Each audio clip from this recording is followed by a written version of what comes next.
My name is Victor McTeer. I'm a member of the Rutgers MSP program, graduating in 1972. And I was born and raised in Baltimore, Maryland, but I had the fortunate experience of spending a summer just before I decided to go to law school in Mississippi. And Mississippi was just a wondrous place. I'd never seen anything quite like it. Being a city boy and living with all these country folk, particularly in a country field. I actually lived in a plantation house, working with poor folk. I didn't know I was going to fall in love with the place. And I was just firmly convinced by some of the people that I met there that I had to go to law school to be an advocate for poor people, and particularly for the movement folks. And one of them was a guy named Larry Giat, who was from Mississippi and a leader in a Black political party, the Mississippi Freedom Democratic Party. And Larry told me that if I wanted to be a civil rights lawyer, I had to go to Rutgers, which I thought was pretty interesting. I'd never heard of Rutgers.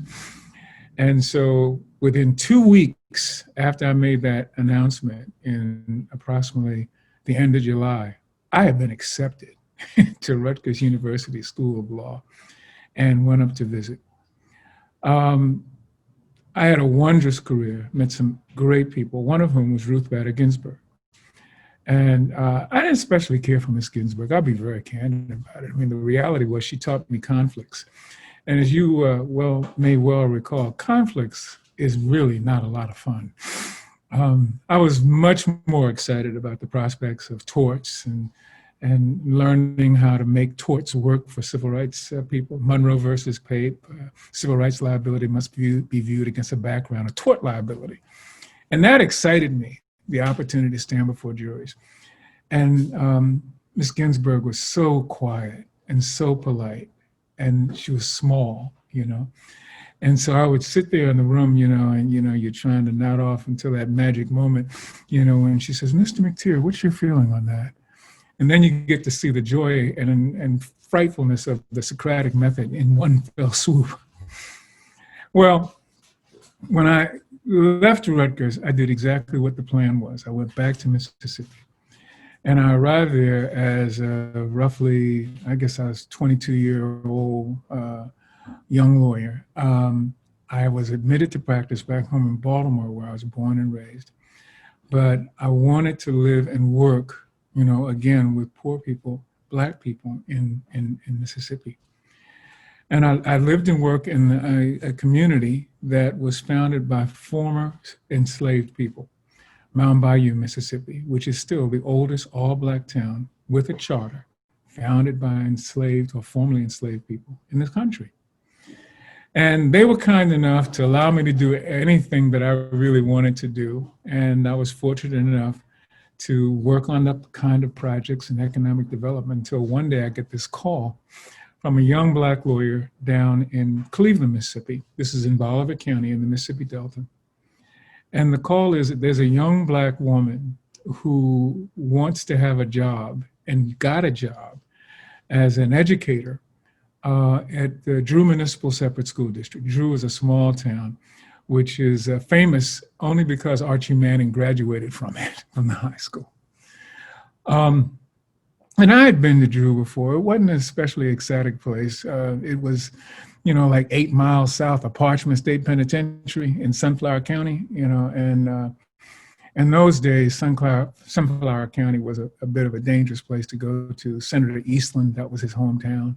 But it also had some great folk. Fannie Lou Hamer was from Sunflower County. Ruleville is where she lived. And of course, if you don't know who Fannie Lou Hamer is, then Google her. And then you'll get a picture of just how exciting it was just to meet her. The call was that this woman had been denied her first job, even though she graduated with honors from Mississippi Valley State College, because she had had a baby out of wedlock when she was 17 years old. Pause. Reflect on this. She has a baby when she's 17 years old, manages to somehow or another get money from a local community to take care of the baby. She taught piano lessons at the Church of God in Christ Church. She worked in a factory.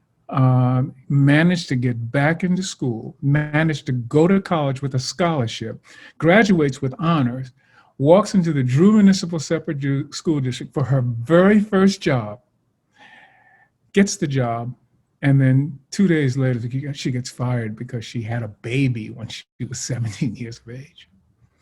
Well, I was livid when I heard the story. As a matter of fact, to be honest about it, I didn't believe the story. I just couldn't believe it really had happened.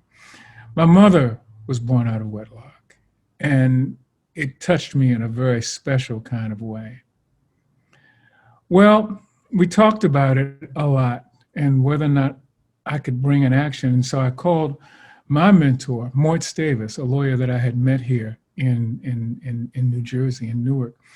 Mort was a great lawyer. The New York Times once called him the Clarence Darrow of his time, primarily because he ran around the country defending Bill Kunstler every time Bill was getting in trouble with local police officers, Chicago 7, et cetera. But when I explained the case to Morty couldn't believe it either. And you kept asking the same question. Y'all ever heard of anything like this? And no, nobody had ever had. And well, what's the nature of the cause of action? I don't know. Maybe we can. So then you have this marvelous conversations that's going on between Mort Davis, Bill Kunstler, Arthur Kanoy, and this professor who I didn't know real well, even though I had taken her class, Ruth Bader Ginsburg. And the one thing that came out of it was, there's got to be a cause of action. We've got to do this. Well, we went ahead and I put together my first complaint. And if you know anything about what those days were like in the civil rights movement, particularly among lawyers, everybody's shooting from the hip. Nobody has any money. Everybody's got to try to figure out what the problem is. And so you give it your best shot and then you turn it in. And, Mort and Bill were famous for the fact that if you wrote something for, say, for example, for Mort Davis, he would look at it and he would say things like, "Oh, this is the worst thing I've ever seen in my life." How could you write? Didn't I teach you better than this? If you wrote something for not Bill Kunstler, if you wrote something for Arthur Kanoy, he would say something to you like, "Oh, it's the most wonderful thing I've ever seen in my life. It's absolutely spectacular. We just have to make a few changes." On the other hand, if you did something for Bill Kunstler, you'd write, and he would say, "Where do I sign?" Well, now the problem is, it's my responsibility. And I've got great minds who are working with me. And I wasn't in a posture yet to actually work with Judge Ginsburg, who's now Professor Ginsburg. She was on a whole nother level. I actually worked at CCR, the Center for Constitutional Rights. I was actually Morty's law clerk. And I felt much more comfortable working with those guys that I knew personally. So we managed to put a complaint together and we filed it. And we filed it under Section 1983, 1981, because I included a racial issue, which some people thought was crazy, but she was Black. The Black rates of out of wedlock birth were extremely high in Sunflower County, which has more to do with health than morality, has more to do with knowledge of the breadth and scope of how to not have a baby through good medical care, rather than the fact, as some people seem to think, Black women and Black people were being immoral. And that was a very horrid thing, especially in a community where you have a lot of Pentecostal Christians like me. And I'm talking about Baltimore, let alone the Mississippi Delta, which is much more of a stringent place on issues of simple morality and justice. At that time, there was a strong feeling, we don't kill our children. And that's just the truth. Well, we finally got the complaint together and we sent it into federal court. And we get this call from a United States District Court judge. And the call is, "I think the complaint is interesting. I'm setting it down for trial in 2 weeks. Will you be ready?" Okay. What's a trial? I didn't ask for a jury. oh no, you're going to try this before me. That really was a question. And so for the next, he eventually moved it out about a month. And remember now, when the lady comes in to see me, I haven't been licensed to practice law yet. I'm just the new kid in town. You know, people are laughing at, he wants to be a civil rights lawyer. Right.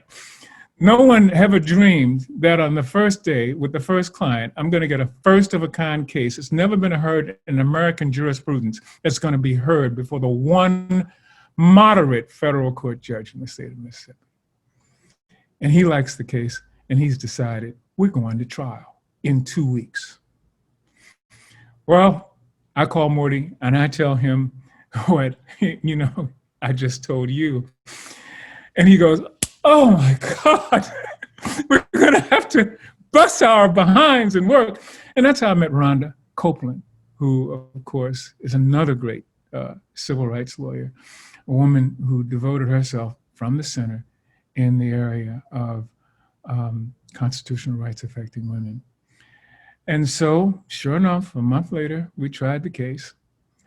And surprise of surprises, we won. It was incredible. The decision came out in July.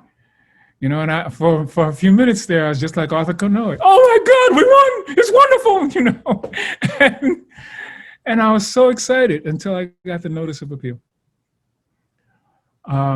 There were many people in the state of Mississippi, both black and white, who were concerned that this was an immoral intrusion upon so much that the good folk of Mississippi and their moral beliefs stood for. And it was very controversial. We couldn't get an expert from anywhere in Mississippi, educator who would actually talk about the reason why a prescriptive rule which denied a woman a right to teach because she was declared immoral just because she had a child out of wedlock. We just chose to challenge that with an expert. And we got some of the greatest experts in the country. We got the guy who testified on behalf of Brown in Brown versus Board of Education to come and testify in this case. And it's a marvelous case, Drew versus Andrews in the Supreme Court, which is where it eventually ended up. And I had had the experience of writing the briefs in those cases. And I wrote them with the tutelage of Mortz Davis and the tutelage of Arthur Conoy and the good expressions of help from Bill Kunstler. And the young black lawyers who were so excited about the fact that we had such a wonderful case and we were actually going to, you know, present it. And we presented it before the Fifth Circuit, and Rhonda Copeland sitting there watching me argue a women's rights case, and we won again. And now I was smart enough to realize that there was a real danger, but it couldn't happen. It just couldn't happen. No one's first case in life ends up. And then we got the notice of writ of certiorari. We're going to the United States Supreme Court.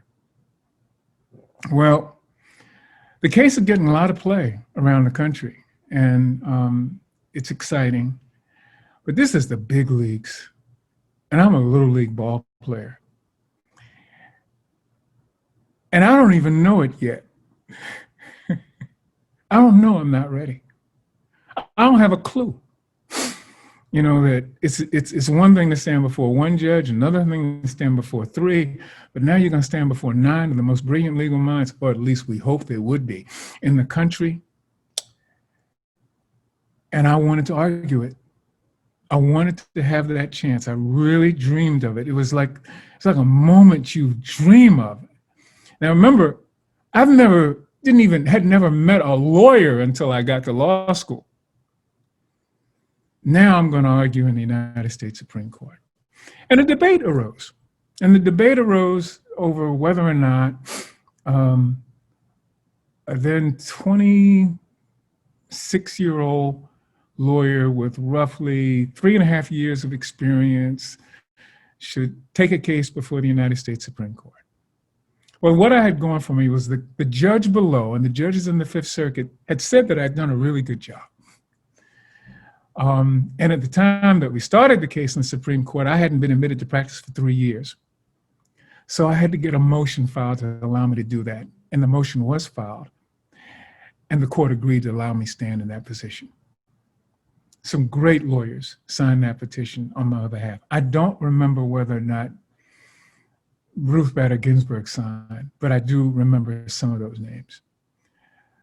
Well, then when it was determined that I really was going to do this,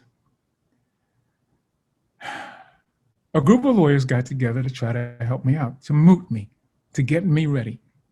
I agreed that Rhonda Copeland, who had worked with us from the very beginning and helped to do everything, could argue the argument with me.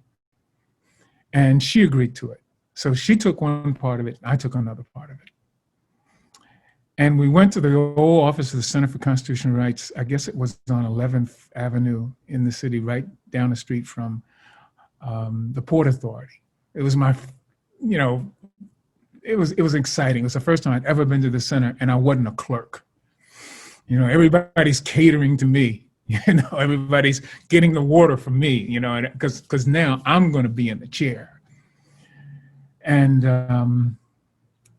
when I walked into the room, there were so many lawyers there, and I realized that they were all sitting on one side of the table because I was the one person sitting in that chair on the speaker side. And one of them was Ruth Bader Ginsburg. Well, if you've ever imagined sitting before a jury that included Ruth Bader Ginsburg, Bill Kunstler, Arthur Kanoy, Mort Stavis, and a cadre of well-known lawyers from Harvard, and all you did was went to Little Rutgers and Western Maryland College in Westminster, Maryland, and you were judged by how high you could jump and how many people you knocked down on a football field. And occasionally somebody would take you seriously on the issue of how competent you were. And then all of a sudden you're standing before this crowd and everybody knows we're playing in the big leagues, and you get to shuffle, you get to deal, you get to make the call. I was scared to death. And I guess it must have shown because some people were merciless. But Ruth Ginsburg just smiled. She just smiled at me. And I don't know why she was smiling at me. But I was terrified that the one woman in this particular scenario could so easily have ripped me to shreds. Because at that time, as you now know, she had already argued in the United States Supreme Court 5 times. And I hadn't argued once. Bill Kunstler and Mort Stavis had never argued in the Supreme Court at that time. And they're mooting me to get ready to do something at 27 that they hadn't done in their 60s.